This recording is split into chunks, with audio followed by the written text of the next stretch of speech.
Hello बच्चों, कैसे हैं आप लोग।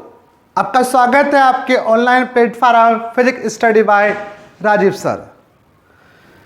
जैसे बच्चों हमने अपने लास्ट लेक्चर्स में गॉस की प्रमेय की एप्लीकेशन स्टार्ट की थी, गॉस की प्रमेय के अनुप्रयोग स्टार्ट करे थे और पहला अनुप्रयोग हमने देखा था कि किसी बिंदु आवेश के कारण किसी बिंदु पर वादुर क्षेत्र की तीव्रता का व्यंजक फार्मूला प्राप्त करा था गॉस की प्रमेय से। तो बच्चों आज हम गॉस की प्रमेय का एक दूसरा अनुप्रयोग देखेंगे। वो ये है कि अनंत लंबाई के रेखीय चालक के कारण अनंत लंबाई के रेखीय चालक रेखीय आवेश के कारण उत्पन्न वादुर क्षेत्र की तीव्रता का व्यंजक। बच्चों बहुत ही मोस्ट इंपॉर्टेंट डेरिवेशंस है आपके एग्जाम के लिए, तो वीडियो को बीच में स्किप मत करना, लास्ट तक बने रहना, ठीक है। तो बच्चों स्टार्ट करते हैं आज का मोस्ट इंपॉर्टेंट डेरिवेशंस। देखिए बच्चों, यहां पर हमें गॉस की प्रमेय की सहायता से एक अनंत लंबाई का रेखीय चालक है, रेखीय चालक रेखीय आवेश कह सकते हैं, उसके कारण किसी बिंदु पर वादुर क्षेत्र की तीव्रता का व्यंजक प्राप्त करना है, ठीक है। तो देखिए बच्चों, इसके लिए हमने माना कि ए बी एक अनंत लंबाई का रेखीय चालक है। ए बी एक अनंत लंबाई का रेखीय आवेशित चालक है, ठीक है। अनंत लंबाई का रेखीय आवेशित चालक है, आवेशित है अर्थात इसको आवेशित किया गया है, इसको आवेश दिया गया।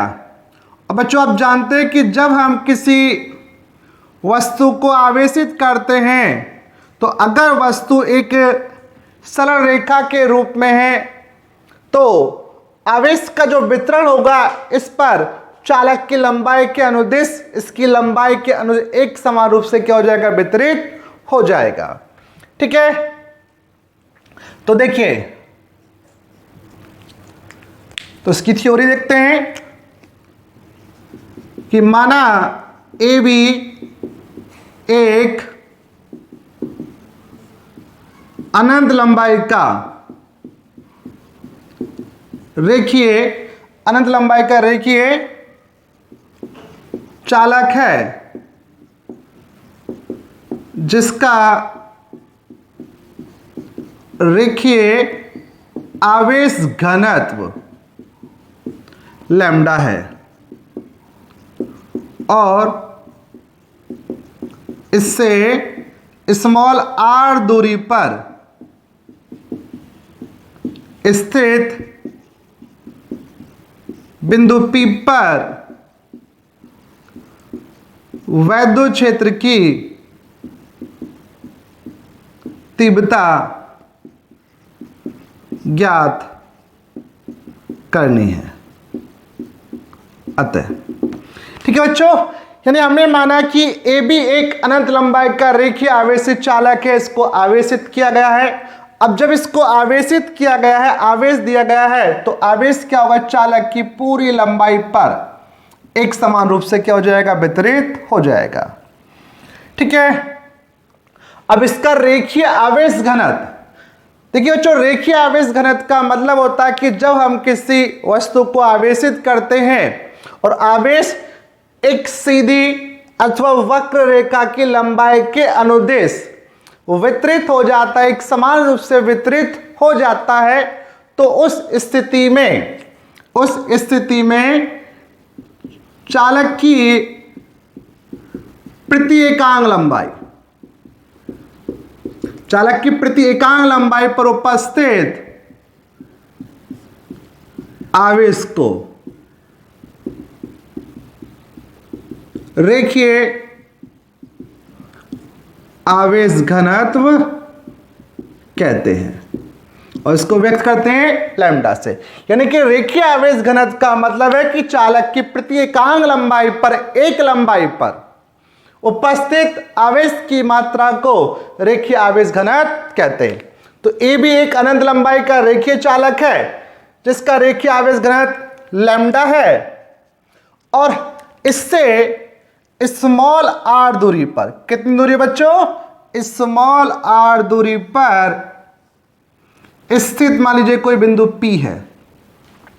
यहां पर हमें विद्युत क्षेत्र की तीव्रता ज्ञात करनी है गॉस की प्रमेय से। अब देखिए बच्चों, जैसे आपको लास्ट अनुप्रयोग में बताया वही कॉन्सेप्ट हमें फॉलो करना है, क्योंकि गॉस की प्रमेय के जितने भी एप्लीकेशंस हैं, जितने भी अनुप्रयोग हैं, सभी एक ही कॉन्सेप्ट पे आधारित है।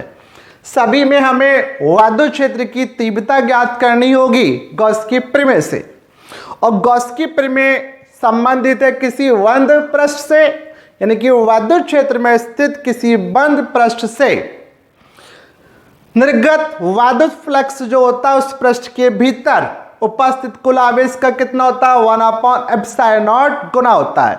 तो यहां पे हम क्या करेंगे, सबसे पहले एक पृष्ठ की कल्पना करते हैं जिसको क्या कहते हैं बच्चों, गॉसीय पृष्ठ कहते हैं। तो सेम यहां पर हमने क्या करा कि बिंदु P पर विद्युत क्षेत्र की तीव्रता ज्ञात करने के लिए स्मॉल r त्रिज्या के और स्मॉल l लंबाई इस तार के चारों ओर एक बेलनाकार गॉसीय पृष्ठ की कल्पना करते हैं इस प्रकार से।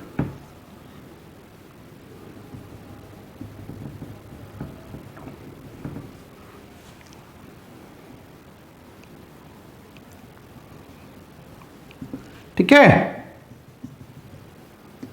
इस प्रकार से देखिए,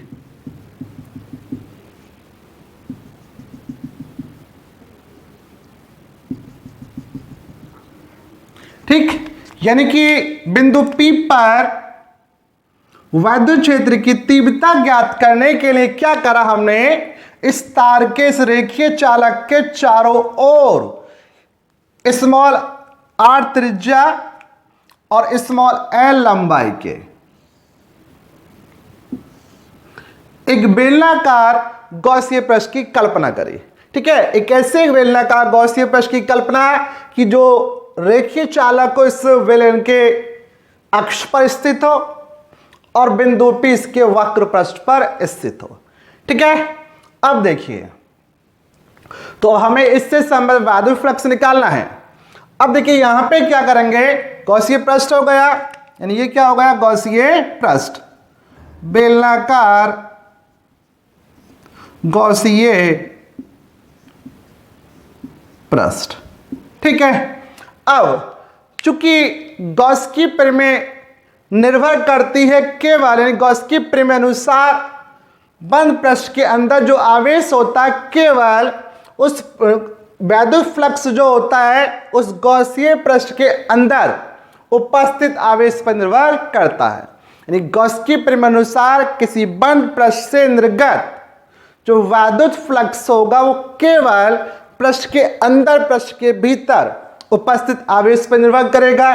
तो बच्चों सबसे पहले हम क्या करेंगे, इस गॉसीय पृष्ठ के अंदर कितना आवेश है यह ज्ञात करेंगे, क्योंकि चालक कैसा है, अनंत लंबाई का, लेकिन इस गॉसीय पृष्ठ के अंदर चालक की केवल कितनी लंबाई आ रही है, L।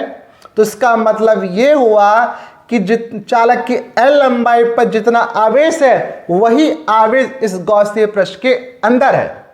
ये कितना आवेश है पहले हम इसको ज्ञात करेंगे। कैसे ज्ञात करेंगे, देखिए बच्चों, चूंकि इस चालक का रेखीय आवेश घनत्व कितना, लैम्डा, कितना, लैम्डा। अब लैम्डा का मतलब है प्रति एकांक लंबाई पर, यानी एक लंबाई पर आवेश कितना, लैम्डा। और हमें कितनी लंबाई का आवेश लेना है, L लंबाई का। जब एक lambda पर आवेश लैम्डा, तो बच्चों L लंबाई पर आवेश कितना हो जाएगा, लैम्डा L हो जाएगा। तो अतः गॉसीय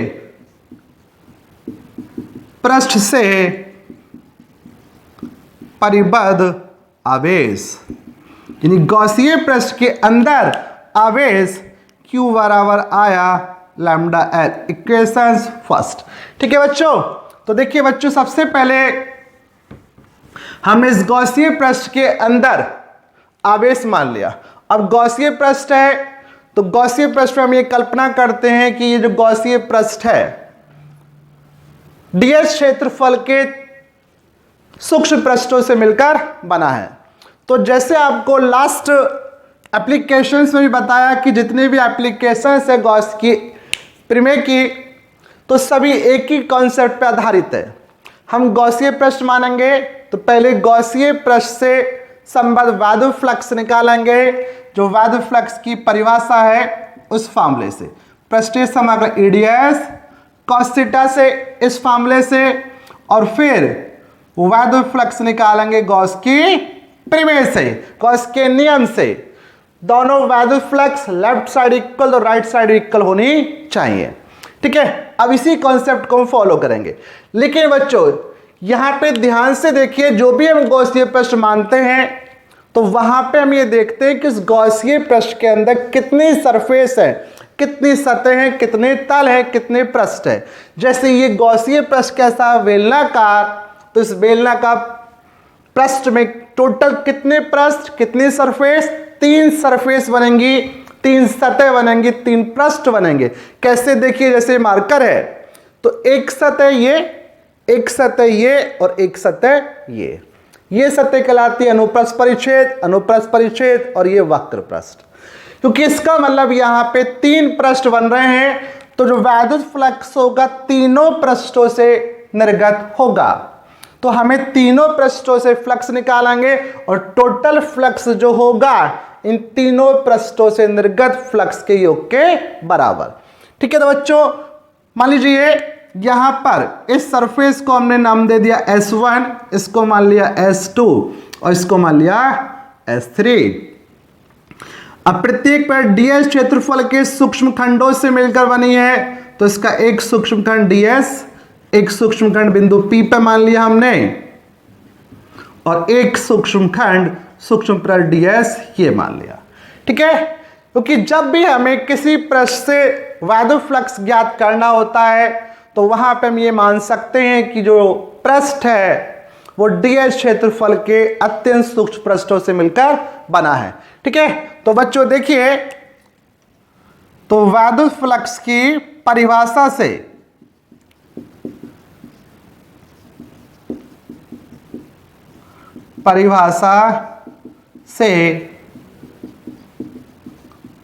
गॉसीय पृष्ठ से निर्गत कुल वैद्युत फ्लक्स, अब कुल वैद्युत फ्लक्स phi e कितना होना चाहिए, क्योंकि गॉसीय पृष्ठ में 3 पृष्ठ बन रहे हैं तो टोटल फ्लक्स होगा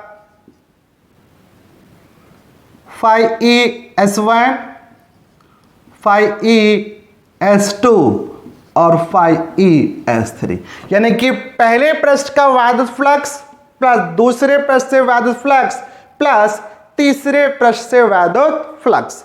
ठीक है, अब बच्चों आप जानते हैं किसी भी पृष्ठ से जो संबद्ध वैद्युत फ्लक्स होता है उसका फॉर्मूला पृष्ठीय समाकलन S1 ds cos थीटा 1, दूसरे पृष्ठ का हो जाएगा पृष्ठीय समाकलन ds cos थीटा 2, और तीसरे पृष्ठ से हो जाएगा पृष्ठीय समाकलन S3 ds cos थीटा 3। ठीक है, यानी कि यहां पे इस गॉसीय पृष्ठ से निर्गत टोटल फ्लक्स हुआ phi e बराबर पृष्ठीय समाकलन S1 ds cos थीटा 1, पृष्ठीय समाकलन ds cos थीटा 2 और पृष्ठीय समाकलन S3 ds cos थीटा 3। ये हुआ टोटल फ्लक्स।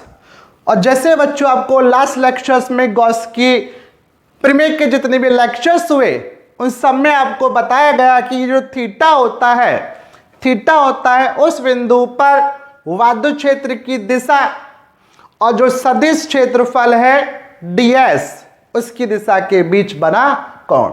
तो हम यहां पे क्या करेंगे, प्रत्येक पृष्ठ के लिए इस एंगल की वैल्यू ज्ञात करेंगे। ठीक है, देखिए अब देखो बच्चों, तो पहला पृष्ठ कौन सा, S1।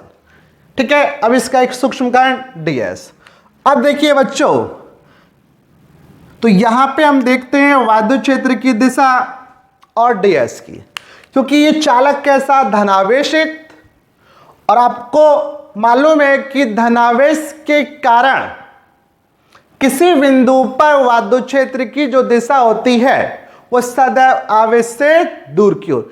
कई बार आपको हर एक लेक्चर्स में बताया भी गया है कि जो धनावेश के कारण विद्युत क्षेत्र होता है उसकी दिशा हमेशा आवेश से दूर की ओर। तो यहां पर जो विद्युत क्षेत्र उत्पन्न होगा वो आवेश से दूर की ओर, वेक्टर E।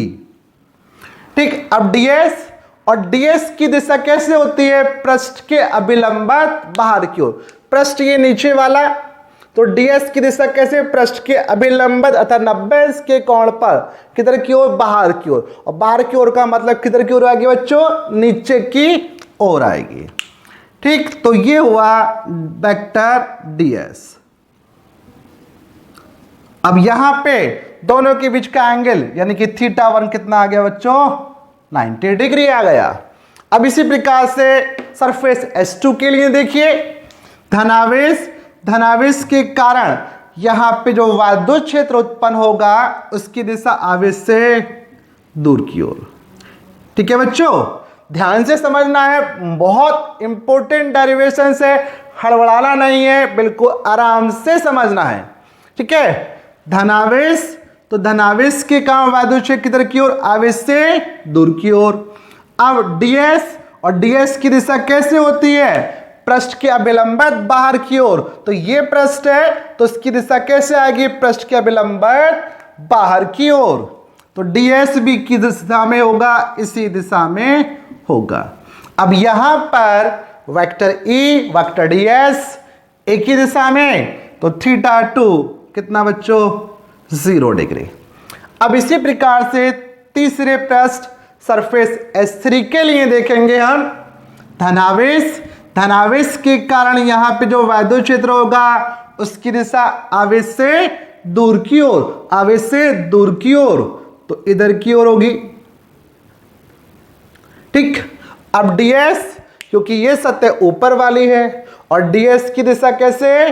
पृष्ठ के अभिलंबित बाहर की ओर, पृष्ठ के अभिलंबित बाहर की ओर, तो किधर की ओर जाएगी? ये ऊपर की ओर जाएगी, यानी कि ये आया वेक्टर ds।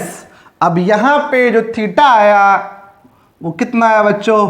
90 डिग्री। अब ये वैल्यू यहां पे रखिए, तो देखिए, तो ये आ जाएगा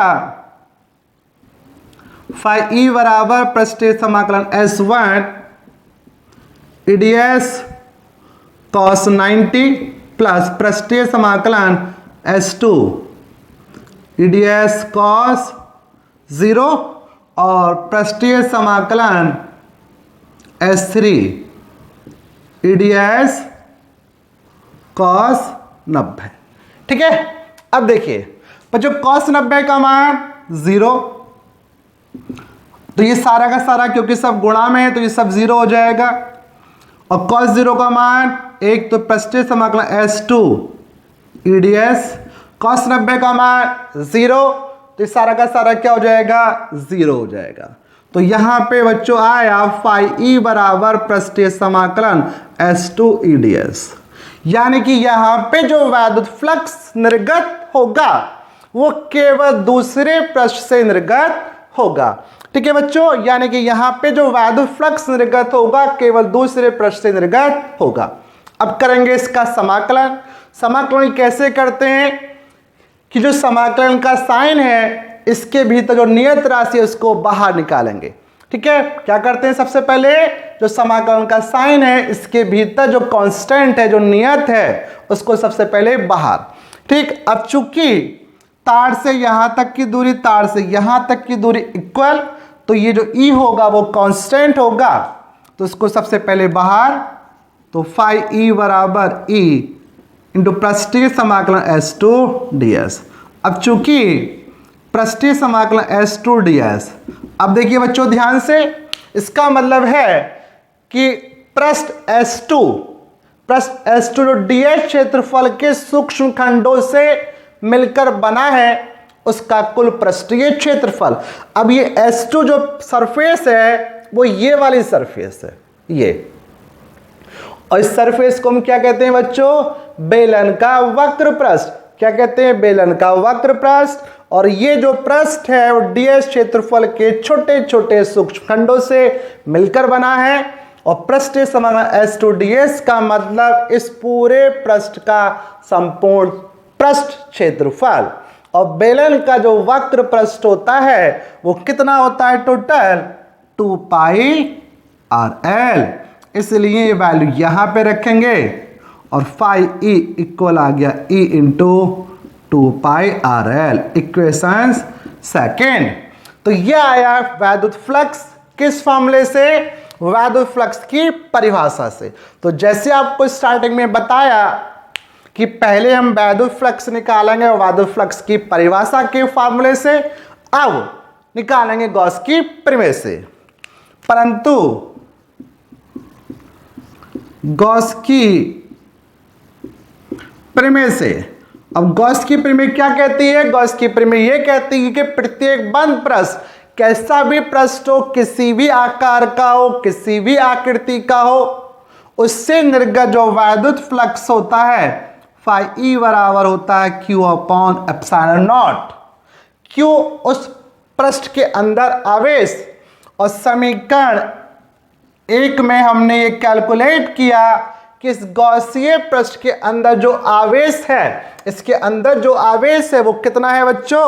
वो है लैम्डा L। तो ये वैल्यू यहां पे पुटअप कीजिए, तो फाई E बराबर lambda L upon epsilon not. मान लीजिए इक्वेशन नंबर 3। ठीक, अब देखिए यहां पे करते हैं, तो समीकरण 2 व 3 से, अब समीकरण 2 3 को ध्यान से देखिए, ये भी वैद्युत फ्लक्स, ये भी वैद्युत फ्लक्स, दोनों इक्वल होंगे।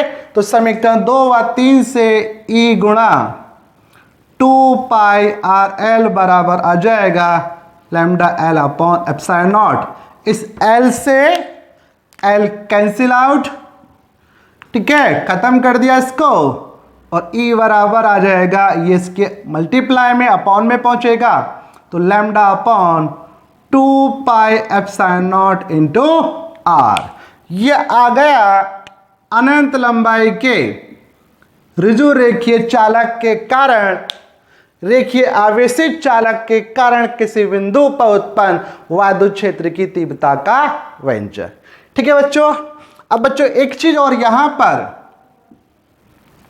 चूंकि E equal to lambda upon 2 pi epsilon not R है, इसको हम इस प्रकार से भी लिख सकते हैं, क्योंकि जो हम कांस्टेंट पढ़ते हैं इलेक्ट्रोस्टैटिक्स में 1/4 पाई एप्सिलॉन नॉट, और जिसकी वैल्यू होती है 9 × 10⁹, तो इसको 4 पाई एप्सिलॉन नॉट के रूप में कन्वर्ट कर सकते हैं।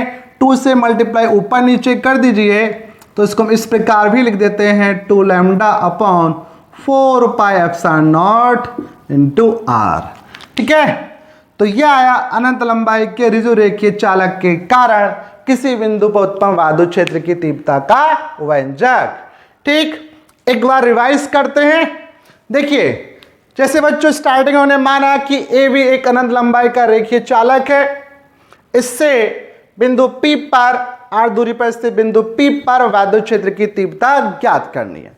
तो यहां पे हमने क्या करा, इस तार के चारों ओर स्मॉल l लंबाई, स्मॉल r त्रिज्या के एक बेलनाकार गॉसीय पृष्ठ की कल्पना करी। चूंकि यह आर्टिकल हमें गॉस की प्रमेय से करना है, और गॉस की प्रमेय डिपेंड करती है, गॉस की प्रमेय यह बताती है कि जो किसी बंद पृष्ठ से निर्गत वैद्युत फ्लक्स होगा वो उसके भीतर उपस्थित आवेश पर डिपेंड करेगा। ठीक, तो हमने सबसे पहले क्या करा, इस गॉसीय पृष्ठ जो है बेलनाकार, इसके अंदर आवेश निकाला। ये चालक कितनी अनंत लंबाई का था, इस गॉसीय पृष्ठ के अंदर केवल चालक की कितनी लंबाई आई L, तो जो आवेश L लंबाई पर होगा वही इसके अंदर होगा। तो हमने पहले इस आवेश को कैलकुलेट करा। कैसे? क्योंकि चालक का रेखीय आवेश घनत्व क्या है, लैम्डा, और रेखीय आवेश घनत्व का मतलब है एकांक लंबाई पर उपस्थित आवेश की मात्रा को रेखीय आवेश घनत्व कहते हैं। अर्थात एक लंबाई पर आवेश, एक लंबाई पर आवेश लैम्डा, एक लंबाई पर आवेश लैम्डा, तो एल लंबाई पे कितना होगा, लैम्डा एल, निकाल लिया। अब जो पुराना कॉन्सेप्ट उसी को हमने फॉलो करा, क्योंकि इस गॉसीय पृष्ठ में 3 पृष्ठ बन रहे हैं, तो वैद्युत फ्लक्स होगा इन तीनों पृष्ठों से निर्गत वैद्युत फ्लक्स के योग के बराबर, तीनों को ऐड कर दिया, फॉर्मूला अप्लाई करा। φE1 का मतलब पृष्ठीय समाकलन S EDS cos थीटा 1, पृष्ठीय समाकलन EDS cos थीटा 2, पृष्ठीय समाकलन S3 EDS cos थीटा 3। अब यहां पर थीटा 1, थीटा 2, थीटा 3 की वैल्यू कैलकुलेट करी हमने। देखिए अब धनावेश, धनावेश के कारण वैद्युत आवेश से दूर की ओर, दूर की ओर, और ds की दिशा कैसे होती है, पृष्ठ के लंबवत बाहर की ओर, तो पृष्ठ ये तो इसके लंबवत बाहर की ओर, तो एंगल कितना है 90। दूसरा पृष्ठ S2 ये धनावेश के कारण वैद्युत क्षेत्र आवेश से दूर की ओर, ds की दिशा, क्योंकि ये पृष्ठ है तो ds की दिशा कैसे, पृष्ठ के लंबवत बाहर की ओर, पृष्ठ के लंबवत बाहर की ओर, एक ही दिशा में आए, एंगल कितना 0 डिग्री। थर्ड पृष्ठ पर ये वाली सतह, तो धनावेश के कारण वैद्युत क्षेत्र आवेश से दूर की ओर, और ds की दिशा कैसे, क्योंकि पृष्ठ ये है तो ds की दिशा पृष्ठ के लंबवत बाहर की ओर, पृष्ठ के लंबवत बाहर की ओर अर्थात 90 अंश के कोण पे बाहर की ओर, ये तो यहाँ पे थीटा 1, थीटा 3 की वैल्यू 90 डिग्री और थीटा 2 आया 0 डिग्री। वैल्यू पुटअप करिए, cos 90 0, सारा का सारा 0, cos 90 0, सारा का सारा 0, और cos 0 क्या होता है 1। ठीक है, अब इसका समाकलन कर दिया तो φE बराबर E पृष्ठीय समाकलन ds। ठीक है, और पृष्ठीय समाकलन S2 ds का मतलब है कि पृष्ठ S2 जो ds क्षेत्रफल के छोटे छोटे खंडों से मिलकर बना है उसका टोटल क्षेत्रफल, टोटल वक्र पृष्ठीय क्षेत्रफल। अब ये जो पृष्ठ है S2 ये कहलाता है बेलन का वक्र पृष्ठ, और बेलन का कुल वक्र पृष्ठ जो होता है वो कितना होता है 2 पाई RL होता है। ठीक, तो ये वैल्यू हमने यहाँ पे रख दी और ये वैल्यू फ्लक्स आ गया फ्लक्स की परिभाषा से। अब अप्लाई कर दी हमने गॉस की प्रमेय, और गॉस की प्रमेय से फ्लक्स होना चाहिए φE बराबर Q upon epsilon not Q, गॉसीय पृष्ठ के अंदर आवेश, इसकी वैल्यू इक्वेशन फर्स्ट से रखी हमने, समीकरण 2 समीकरण 3 दो इक्वल इक्वल रख दी, सॉल्व कर लिया, और यह आ गया अनंत लंबाई के ऋजु रेखीय चालक के कारण किसी बिंदु पर उत्पन्न वैद्युत क्षेत्र की तीव्रता का व्यंजक। स्क्रीनशॉट लीजिए बच्चों। ठीक है बच्चों, तो आज का लेक्चर हम यहीं पे समाप्त करते हैं। लेक्चर्स आपको पसंद आया हो तो प्लीज लाइक करना, और जिन स्टूडेंट्स ने चैनल को सब्सक्राइब नहीं करा है चैनल को सब्सक्राइब करना, और अपने सभी फ्रेंड्स में सभी ग्रुप में शेयर भी करना। ठीक है, तो बच्चों मिलते हैं अपने नेक्स्ट लेक्चर्स में, तब तक के लिए थैंक यू, धन्यवाद।